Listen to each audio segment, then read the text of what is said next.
কয়েকদিন ধরে আমার মনিরা কাছে কি মা ফুচকা বানাই দাও। তা আমি বানানোর আলিশিতে কলাম কি যে মনিরে ঘরে তো টমেটো নেই, তারপরে লেবু নেই, কি রই নেই, কি দিয়ে বানাই দিবা। তা আমার বড় মনু কাছে কেউ মা আলু সেদ্ধ করে টক জল বানাই, শুধু ফুচকা ভাজে দাও, আমরা তাই খাবার নেই। তা ওদের কথা আর কি করে ফেলবো, যতই হোক মনুরা আবদার করেছে, তা ঘরে যাচ্ছিল তাই দিয়ে ফুচকা বানাইতেই চলে আইছি। তা দেন শুকনো জাল কিন্তু ভাইজে নিছি, বুঝেছেন, ভাইজে নিয়ে ভালো করে লবণ দিয়ে গুঁড়ো করে নিচ্ছি।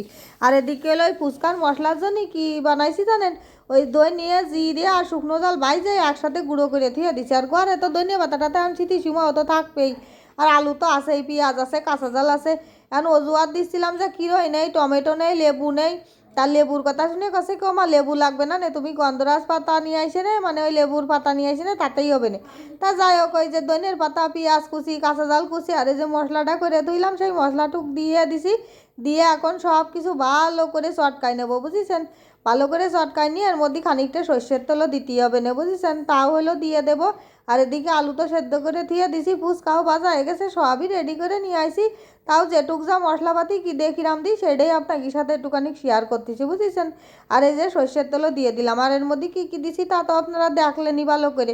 আর ঘরে যদি এসবগুলো না থাকে, মানে ওই যে আমি যা করলাম, টমেটো, ক্ষীরই, তারপরে হলো লেবু, তারপরেও দেখবেন এই সব দিয়ে ফুচকা বানালে হেভি স্বাদ লাগে। এদিকে আলু দিয়ে দিলাম, আলু কয়টা কিন্তু ভারী কায়দা করে চটকাইয়ে ওই যে মশলার সাথে ভালো করে মাখতে হবে, বুঝেছেন।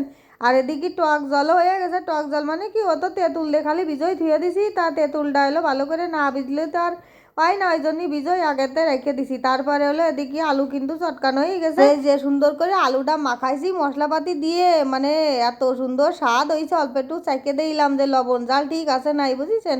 আর এই আলু টুক দিয়ে যদি আলুর চপ তৈরি করা হয়, কি যে মজা লাগতো, তার কি করবো। তা আজকে আর আলুর চপ বানাবো না, ভাবতেছি যে আলু চপ যেদিন বানাবো না সেই দিন হলে আলুটা ঠিক এরম কায়দার করে মাখাই নেবো, তালি খাতি হেভি লাগবে। তা যাই হোক, এই যে প্লেটের মধ্যে কিন্তু আলু টুক ধুয়ে দিছি, ধুয়ে এবার টক জলটা একটু রেডি করতে হবে, বুঝেছেন। চলেন তাহলে টক জলটা কিরাম করে কী দিয়ে রেডি করি সেটাও একটু দেখাই দিই। তাই যে তেঁতুল তো ভালো করে সেকে নিয়ে আইসি, বুঝেছেন, বিচি টিচি সব ফেলে দিয়ে আইসি আশটাস। এখন এই যে শুধু জল রয়েছে, তেঁতুল জল, তার মধ্যে যে লবণ দিয়ে দিলাম 2 চামচ, মানে স্বাদ মতন দিতে হবে লবণ। টক মানে যেরকম অনুযায়ী, যেরকম যে টক খাতে পারে সেরকম, আমরা আবার বেশি টক খাতে পারি না, একটু মিষ্টি মিষ্টি হবে, বেশ টক টক হবে সেরকম। তা চিনি আমি 3 চামচ দিছি, কারণ কি মেলা খানিক তেঁতুলগুলা, বুঝেছেন, মানে দেখতেছে না বড় একটা বাটিতে কিন্তু 1 বাটি টক।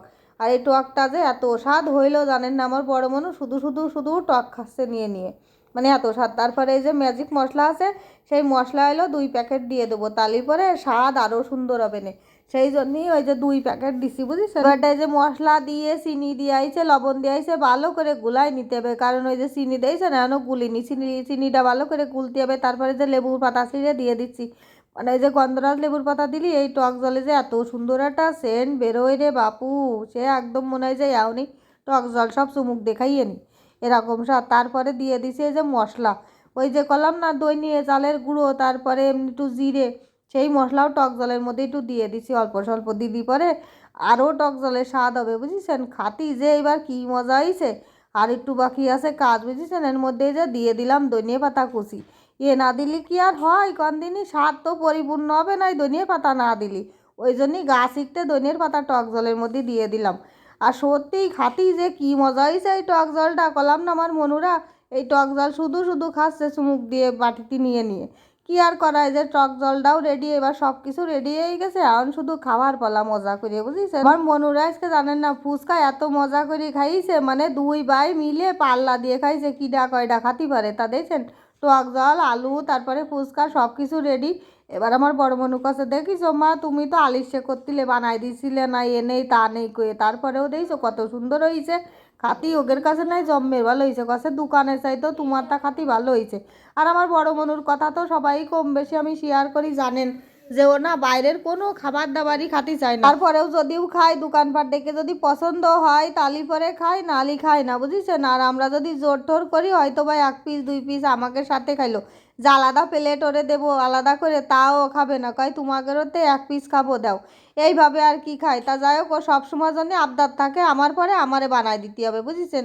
এ যে কি জ্বালায় আসি ওরে নিয়ে, এমনকি আমি হলো রুটি বানাতে সেরকম একটা পারি না, মানে আমার আলিশে লাগে। সে রুটিটা যদি ওর বাবা কিনে এনে দেয়, কয় আমি কিনা রুটি খাবো না, মারে বানাই দিতি কও, মানে আমার ওই বড় সওয়ালটা নিয়ে আমি যে কি বিপদে আসি এই আর কি। মানে ওর খাবার দাবারে এত খুঁতখুঁতনি। তা যাই হোক, ও তো আর করছি না, এদিকে এলো ফুচকা তো রেডি হয়ে গেছে, ওকে তো দিয়ে দিছি, আমু এবার একটুখানি খাইয়ে নি, কি যে স্বাদ হইছে। এ ফুচকা দেখে কি চুপ করে বসে থাকা যায় নাই, ঝটপট বানাই নিয়ে খালি খাতি হবে, বুঝেছেন। তা আমার এই যদি ভালো লাগে তাহলে অবশ্যই কিন্তু একটা লাইক কমেন্ট শেয়ার করবেন। সবাই ভালো থাকবেন, টাটা।